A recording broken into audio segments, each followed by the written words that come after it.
ഇല്ലാതാക്കേണ്ടി വരുന്നത്. അതായത് എത്രമാത്രം ഭീരുത്വം ഉണ്ടെങ്കിലാണ് ഒരാൾ പറയുന്നത് നമുക്ക് കേട്ട് അദ്ദേഹത്തിനെ തർക്കിച്ച് തോൽപ്പിക്കാൻ കഴിയാതെ വരുമ്പോൾ നമ്മൾ അദ്ദേഹത്തിനെ ഇല്ലാതാക്കാൻ നോക്കുന്നത്.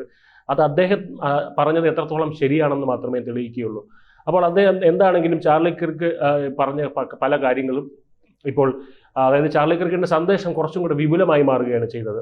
അതായത് ഈ ചാർലി കിർക്ക് എന്ന് പറയുന്ന ആൾ ട്രംപിന്റെ ഒരു അനുകൂലിയായിരുന്നു. കഴിഞ്ഞ ഇലക്ഷനിലൊക്കെ ട്രംപിനെ പിന്തുണച്ച് യുവജനങ്ങളുടെ വലിയൊരു പിന്തുണ തന്നെ ട്രംപിന് നേടിക്കൊടുത്തതൊക്കെ ചാർലി കിർക്കായിരുന്നു.